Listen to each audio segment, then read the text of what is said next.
Today is the 6th Sunday in Ordinary Time.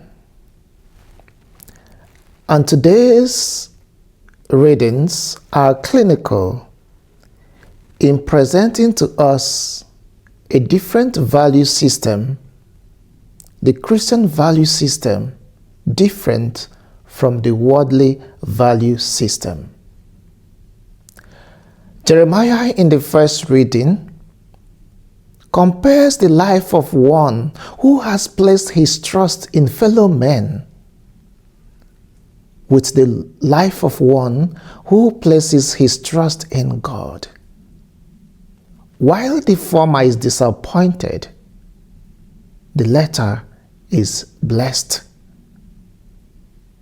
In fact, Jeremiah calls the one who places his trust in men as accursed.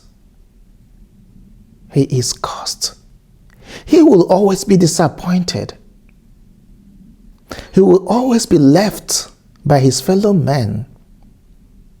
But the one who recognizes God's presence in his life, the one who trusts God, the one who relies on God, will never go disappointed.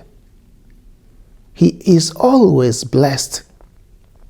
He tells us he is like a tree that is planted beside the running streams, the running water. He brings his seed, his fruits in due season, every moment, because his life, his source of living is God, and in God there is always abundance of life. But the one who trusts in men will disappoint. Men will leave you. Men will abandon you. And that brings sadness. That brings sorrow. That brings pain.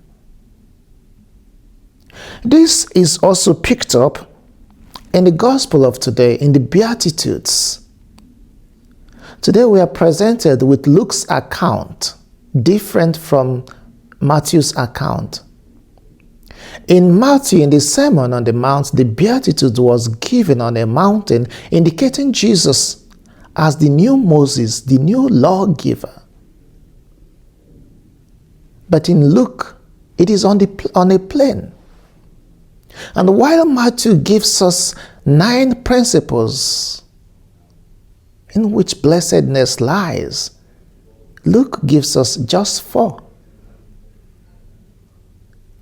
Matthew's account is all positive. Blessed are these, blessed are they, blessed are these.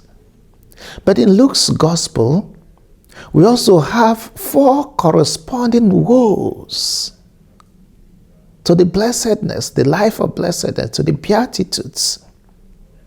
But we need to understand that whether it is in Matthew's gospel or Luke's gospel, it talks about the life, the joy of one who places his trust in God. And while Matthew gives his own in the universal, blessed are the poor, Luke makes it direct. Blessed are you. So you can insert your name there. When you do this, blessed are you who are poor. Blessed are you who are hated, who are persecuted. Blessed are you who mourn. We need to understand they are not poor because they are blessed. Rather, they are blessed because in being poor, they cast their trust only on God. As the psalmist would tell us, this poor man called, and the Lord heard him. They know they cannot rely on human persons. They cannot rely on their fellow men and women. It is only God, the true source of every joy that comes to us. So they return to God. They turn to God.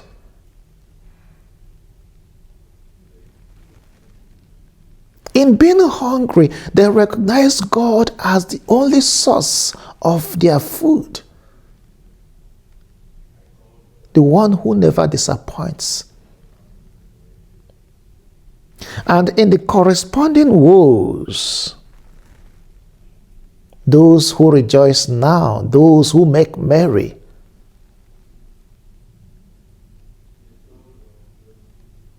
this is not said because they make merry, no. But in being rich, in being comfortable, they deny the importance of God in their lives. They don't see that God can help them, that God is necessary. And there are many people that live that way. Maybe through their technological breakthroughs or scientific breakthroughs, they believe that God is not important, God is not needed, God is relegated.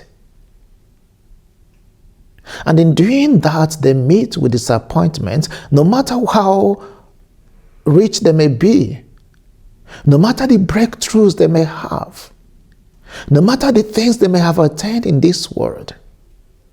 They see this world as the be-all and end-all. They trust in their wealth. They trust in their intelligence. They trust in their wisdom, in their achievements. But Jesus Christ is warning us and challenging us. He's encouraging those who have placed their trust in God, the poor, the hungry, the persecuted, those that are hated. Don't worry. Do not be discouraged.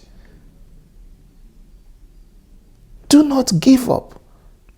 Even when they persecute you for worshiping me, for believing in me, for relating with me, for acknowledging and accepting Jesus Christ. Do not allow that to put you down.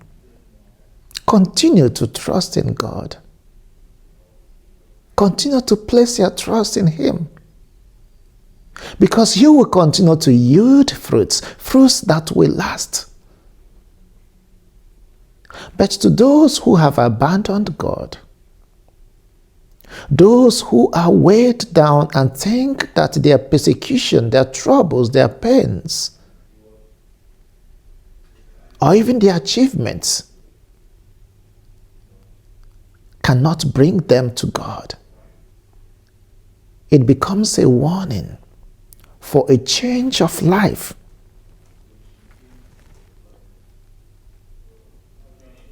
A warning to come to the knowledge of God, to acknowledge Him, to accept Him, and allow His principles, His guidelines to lead us. And there are those in the world today who, pursuing wealth, abandon God. We even have those that are poor, but in their poverty, they also abandon God.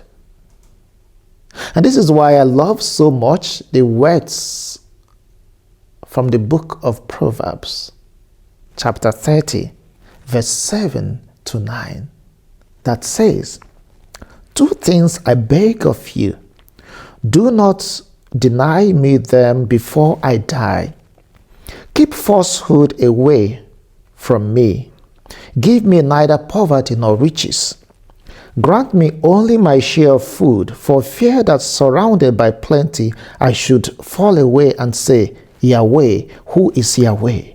Or else in destitution, in hunger, in poverty, take to stealing and profane the name of my God.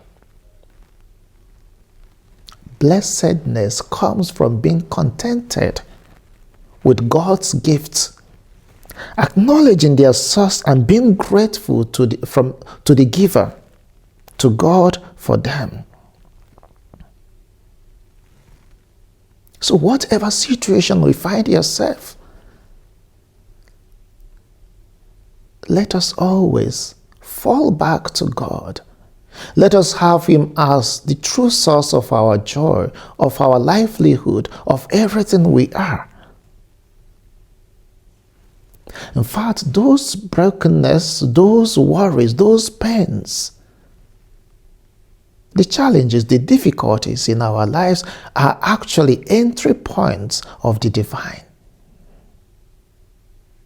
St. Teresa of Avila tells us, all things pass away, only God remains, and he who has God always conquers. Do not let anything to trouble you. It is a warning to those who think they do not need God. There is still an opportunity for them to mend their lives and trust God. The choice is yours, but Jesus has offered you the opportunity and the grace. But remember, blessed is the man who has placed his trust in the Lord. Choose for yourself who to trust, who to go with, your fellow men, or with God, who never disappoints, but upholds those who believe in him, those who trust in him, even in their moments of difficulties and challenges.